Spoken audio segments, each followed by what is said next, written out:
Buletin Didik 10 Julai bersama saya Tarushdin Muhammad Nazri. Assalamualaikum dan salam sejahtera. Aidil-Adha disambut sederhana dan penuh keinsafan oleh umat Islam seluruh negara. Saban tahun, Aidil-Adha dimulai dengan solat sunat dan diikuti dengan menyembelih haiwan ternakan bagi menyempurnakan ibadah korban. Yang di-Pertuan Agong Al-Sultan Abdullah Riayatuddin Al-Mustafa Billah Shah berangkap menunaikan solat sunat Aidil-Adha di Masjid Tengku Ampuan Afzan, Kuantan. Baginda diiringi Raja Permaisuri Agong Tunku Hajah Azizah Aminah Maimunah Iskandariah, pemangku Raja Pahang Tengku Hasanah Ibrahim Alam Shah, disambut Menteri Besar Datuk Seri Wan Rusdi Wan Ismail. Selesai solat, baginda meluangkan masa menyantuni semua jemaah dan berkenan menyaksikan ibadah korban yang berlangsung di pekarangan masjid. Perdana Menteri Datuk Seri Ismail Sabri Yaakob menunaikan solat sunat Aidil-Adha di Masjid Wilayah Persekutuan. Solat sunat Aidil-Adha dipimpin penolong pengarah kanan masjid itu, Dr. Khalid Isa. Di Perak, Sultan Perak Sultan Nazri Muizzuddin Shah berangkap menunaikan solat sunat Aidil-Adha di Masjid Sultan Idris Shah II atau Masjid Negeri di Ipoh. Berangkat sama Raja Permaisuri Perak Tuanku Zara Salim. Di Kota Baru, Sultan Kelantan Sultan Muhammad V berkenan berangkap menyertai kira-kira 3,000 jemaah menunaikan solat sunat Aidil-Adha di Masjid Muhammadiyah. Turut mengiringi baginda Tengku Mahkota Kelantan Dr. Tengku Muhammad Faiz Petra dan Menteri Besar Kelantan Datuk Ahmad Yaakob. Yang di-Pertua Negeri Melaka, Tun Muhammad Ali Muhammad Rostam bersama isteri Tuh Puan Asmah Abdul Rahman menunaikan solat sunat Aidil-Adha bersama kira-kira 4,000 jemaah di Masjid Al-Azim, Bukit Palah. Solat sunat dipimpin Imam Besar Masjid Al-Azim, Datuk Muhammad Hashim Al-Hafiz. Di Sarawak, lebih 3,000 umat Islam menunaikan solat sunat Aidil-Adha di Masjid Jamik Petrajaya Kuching. Selesai solat, Premier Sarawak Tan Sri Abang Johari Tun Openg turut menghadiri majlis korban perdana anjuran Majlis Islam Sarawak MIS. Sementara itu, Ketua Menteri Sabah Datuk Seri Haji Ji Nur menunaikan solat sunat Aidil-Adha bersama 1,000 jemaah di Masjid Haji Nur, Kampung Serusuk Tuaran. Solat sunat Aidil-Adha diimamkan Imam Masjid Haji Nur, Ustaz Muhammad Aslam Jubar Jifrih, manakala khutbah disampaikan Khatib Ustaz Abdul Basit Saleh.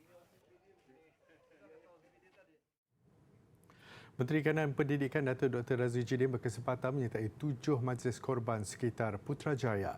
Beliau menyertai majlis terbabit sejurus menunaikan solat sunat Aidil-Adha di Surau Al-Amin Perisi 8 Putrajaya bersama keluarga.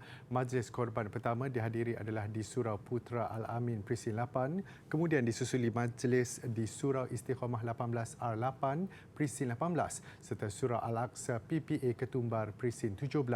Datuk Dr. Razli kemudian menghadiri majlis korban di Surau Pudina PPA Pudina Perisin 17, Surau Saidina Ali Fasa 2 Perisin 9, Kelab Menembak Shah Padu Perisin 20 dan yang terakhir adalah di Surau Ar-Rahim Perisin 15. Beliau menzahirkan rasa gembira kerana berpeluang menjayakan majlis korban dalam komuniti setempat.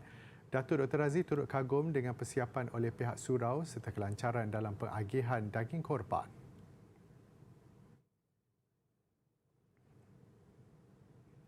Di Terengganu, lembu sado bakar Calorais seberat hampir setengah tan menjadi pilihan penduduk PPR Hiliran Kuala Terengganu untuk dijadikan korban.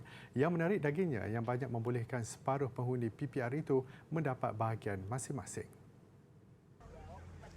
Selain lembu sado, 4 ekor lembu kampung turut dikorbankan membabitkan 35 peserta dari PPR itu. Lembu tu kalau tak silap saya lebih kurang 300 hingga 350 kilo.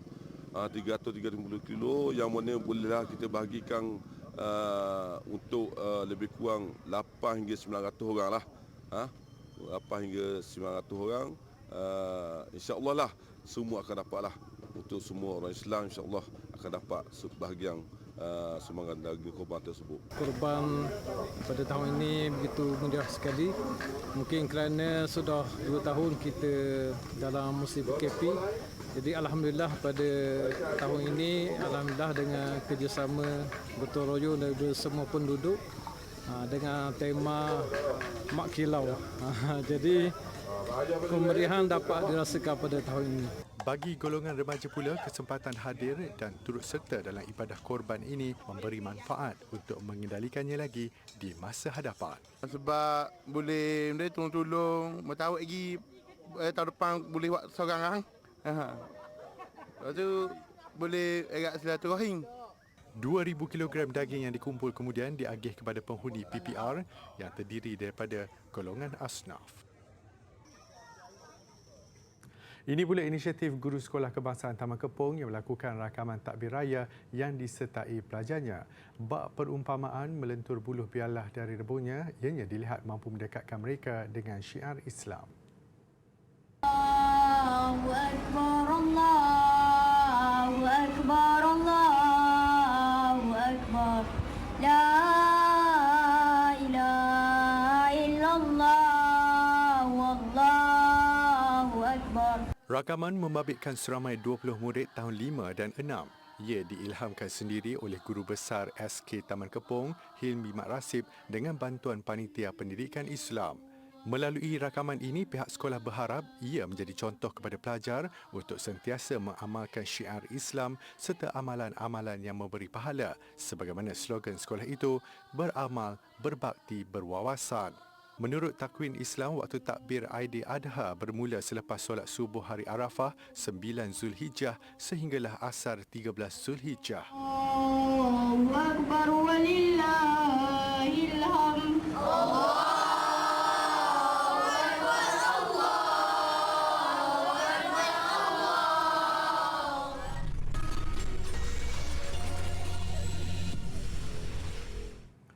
Bertemu kembali. Hikmah dari banjir yang melanda sebenarnya membawa keceriaan buat seorang warga emas apabila cucu dan cicitnya pulang ke kampung meraihkan Aidil-Adha bersama. Walau dalam keadaan rumah yang masih belum dicuci dengan sempurna, ia tidak menghalang keluarga besar itu menyambutnya dalam suasana cukup ceria. Momen indah itu dirasai Nenek Aisyah Yaakob dari kampung Tanjung di Baling Kedah yang bersama-sama membakar lemang dan mengait buah rambutan dengan anak cucunya. Di dapur ada yang sibuk memasak rendang dan gulai. Mak seronok nak cucu balik ramai ni. Seronok lah. Cucu balik, orang mari sebab semua pun seronok mereka lah. Tengok bagi hadiah orang semua. Raya tetap raya, kepulangan 31 cucu dan cicitnya turut membantu nenek membersihkan saki-baki lumpur dan mengemas rumah. Mereka yang pulang dari ibu negara dan pantai timur berhasrat tinggal dan menemani nenek di kampung sehingga Isnin depan. Kita tak sangka tau, saya pun tak tahu sebenarnya yang mak tok buat lemang. So macam tak sangka even keadaan macam ni, still gagah nak buat lemang lah. So macam Aku tak memang plan nak balik raya sebenarnya. So ni raya ni alang-alang banjir pula, kita tolong tok bersih rumah, lepas tu ni nak buat lemang semua. Nenek Aisyah antara mangsa banjir yang teruk terjejas dalam musibah banjir yang berlaku pada Isnin lalu. Rumahnya hanya berjarak 100 meter dengan sungai.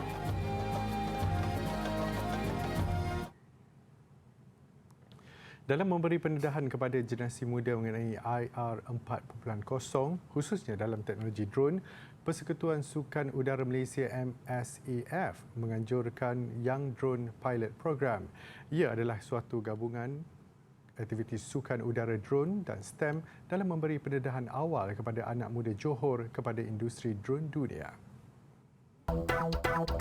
Dijangka menjadi industri utama dunia dalam jangka masa 5 tahun lagi, MSAF mengambil tanggungjawab mendidik pelajar mengenai teknologi drone supaya mereka lebih bersedia menghadapi perubahan ini. Program rintis yang berlangsung di Pusat Operasi MSAF Selatan Iskandar Drone Robotic Zone pada 1 dan 2 Julai lalu ini disertai 40 peserta dari 20 buah sekolah sekitar Johor. Kita expose for student yang starting 15 sebenarnya. So in the next 5 years dia dah umur 20. So dia dah boleh bekerja. Dia dah boleh masuk the industry, and the industry pun dah boleh ada available of human resource, tenaga mahir di Malaysia. So kita dapat support, kita dapat feed the industry here lah sebenarnya. That's why actually kita starting with Young Drone Pilot Program, and then kita pun sebagai persekutuan sukan, kita tahu these youth people ni memang suka rasukan kan. Macam as for now kita tahu dia orang suka main game. That's also a type of sports. So kita ambil inisiatif dan ambil langkah sukan lah. Kita ambil langkah sukan untuk expose, untuk tarik minat this younger generation. Sepanjang 2 hari kelas fizikal berlangsung, pelajar-pelajar bukan sahaja mampu melakukan pemasangan komponen-komponen drone, malah mahir melakukan drone programming. Setelah berjaya memasang drone peserta program, mereka berpeluang mengendalikan drone yang dihasilkan. Lepas mereka pasang tu pula, kita akan juga buat programming sedikit. A simple programming. So that they can actually being exposed programming macam mana drone ni bergerak kan. And then kita ada piloting. So dia ada basically ada 4 lah. One is the theory class or the safety, the physics theory, and then pemasangan, and then kita akan bagi mereka programming and also physical flying. Peserta jelas teruja dan mempamerkan komitmen yang tinggi sepanjang program berlangsung. Bukan sahaja menumpukan kepada drone, program ini meliputi banyak aspek, antaranya teknikal dan kerjasama berkumpulan. Program ini dilihat dapat menjadi persediaan kepada bakat muda sebagai pembangunan atlet untuk menyertai pertandingan drone racing bertaraf dunia. Daripada feedback yang kami dapat, sangat mencapai and quite impressive jugalah. Sebab kalau as for me pun, sebenarnya for me, kalau myself pun nak belajar this drone pun, it take me about at least 1 year to understand the drone. Tapi amazingly, this student ya, this younger generation dia cepat tangkap. So kita actually 2 days of virtual class and 2 days of physical class. With this actually cumulative of 4 days, diorang memang dah quite impressive the performance. Diorang pasang drone and then they can actually fly the drones. So actually bagi kami dia sudah mencapai matlamat lah. Program juga dirancang untuk digerakkan ke seluruh negeri Johor melalui beberapa siri yang mensasarkan 240 buah sekolah di sekitar negeri itu, selain akan turut diperluas ke negeri-negeri lain.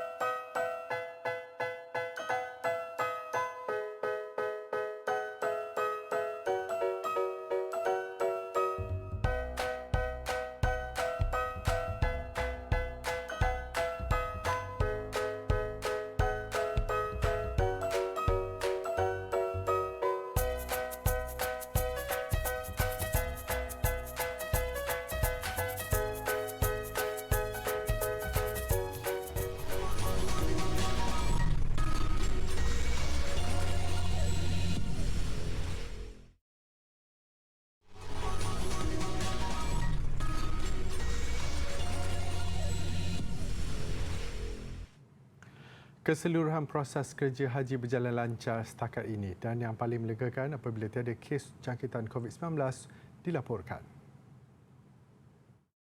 الحمد الحالة الصحية للحجاج تستمر مطمئنة بفضل الله سبحانه وتعالى ولم تسجل بينهم أي تفشيات وبائية وكذلك لم تسجل أي أمراض مهددة للصحة العامة. Perkembangan itu boleh disifatkan sebagai agak menakjubkan. Ini kerana majoriti jemaah haji didapati tidak memakai pelitup muka atau mengekalkan penjarakan fizikal semasa menunaikan ibadat itu. Menurut jurucakap Kementerian Haji dan Umrah pula, sejumlah 85% daripada jemaah haji tahun ini adalah dari negara lain, manakala 15% lagi adalah warga Arab Saudi serta mereka yang menetap di negara itu. Kementerian itu turut meletakkan seramai 916,829 orang menunaikan haji pada tahun ini. Pihak berkuasa Arab Saudi memberi arahan supaya tiada sebarang perbuatan menghasut dibenarkan di dalam Masjidil Haram. Membuat kebun bunga di bawah air bunyinya memang agak pelik, tetapi aktiviti itulah yang dilakukan oleh sekumpulan penyelam di Velford, Denmark bagi tujuan menyuburkan semula kawasan tandus di dasar laut. Projek selama 5 tahun ini diusahakan oleh University of Southern Denmark. Tanaman utama yang digunakan ialah rumput laut. Mereka lega apabila usaha mereka itu pantas membuahkan hasil. As soon as you've put down a shoot, something moves into it.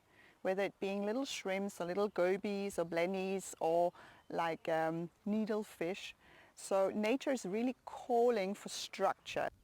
Mereka menyifatkan usaha itu seperti nursery bagi kumpulan ikan kecil. Ini kerana langkah itu dapat meningkatkan sistem pengudaraan kepada penghuni laut dan pada masa sama turut membantu mengurangkan perubahan iklim. They are binding a lot of CO2 and they are, depending on on the sites we are choosing, then they have a quite nice capacity for storing permanently carbon dioxide as dead organic matter in the sediment.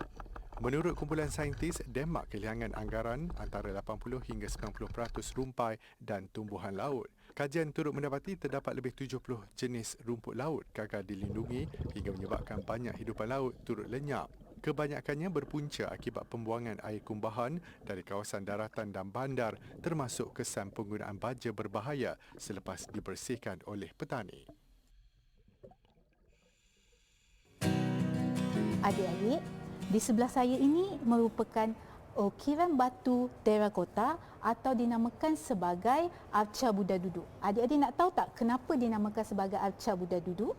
Adik-adik boleh tengok, kalau tengok ukiran batu terakota ini, dia ada gambaran atau ukiran berupa seorang Buddha yang sedang duduk atau bersila. Jadi sebab itu dinamakan sebagai arca Buddha duduk. Arca ini telah dijumpai di tapak 21/22 di Lembah Bujang Kedah. Dan artifak ini juga merupakan salah satu daripada objek warisan kebangsaan pada tahun 2009. Arca ini mempunyai langgam yang mirip dengan arca-arca Buddha zaman Chola dari India Selatan pada abad ke-10 atau awal abad ke-11. Dan juga arca ini dianggarkan berusia antara 1000 hingga 1100 tahun.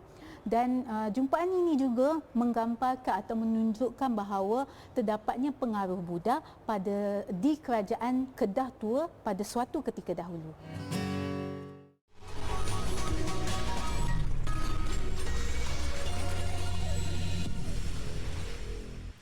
Sukan. Kejuaraan bola sepak bawah 19 AFF. Malaysia mara ke separuh akhir selepas menewaskan Timor Leste 4-3 pada aksi ketiga kumpulan B.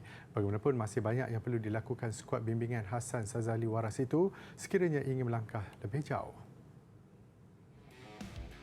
Beraksi di Stadium Madia, Jakarta, skuad bawah 19 tahun kebangsaan membuka jaringan seawal minit ke-9 menerusi Najmuddin Akmal. Namun kelekaan benteng pertahanan membolehkan Timor Leste menyamakan kedudukan cuma 2 minit kemudian menerusi Cristóvão Muniz Fernandes. Skuad negara pantas bertindak kembali di depan menerusi jaringan Adam Farhan Zainal 4 minit berselang.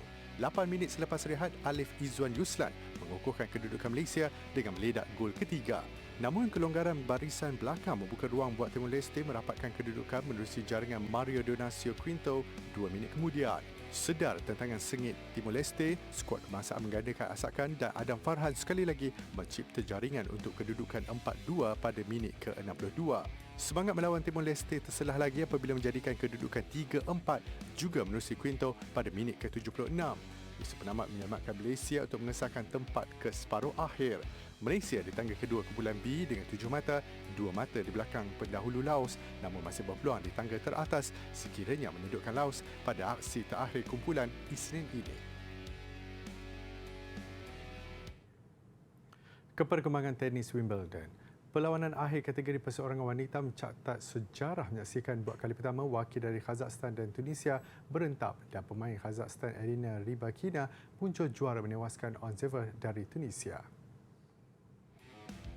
Aksi final perseorangan wanita menemukan pilihan ke-17 Elina Rybakina dan pilihan ketiga Onzeva dan juga pemain nombor 2 dunia. Tewas 3-6 pada set pertama, Rybakina bangkit dengan kemenangan 6-2 pada set kedua untuk mengheret saingan ke set penentuan. Tampak seimbang pada set penentuan, Rybakina berada dalam kelas tersendiri untuk melakar kemenangan 6-2. Sekaligus muncul juara pertama dari Kazakhstan yang memenangi kejuaraan Grand Slam di era moden. Trofi kejuaraan disampaikan oleh Duchess of Cambridge, Kate Middleton.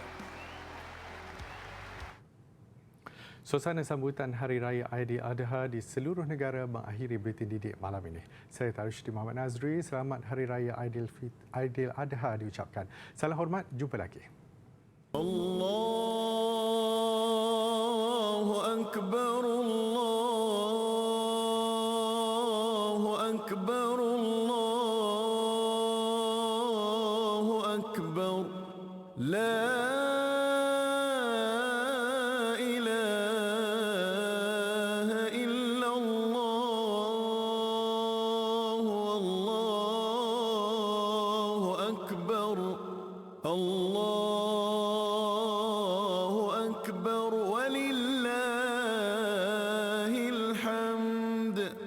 Allahu Akbar, Allahu Akbar, Allahu Akbar. La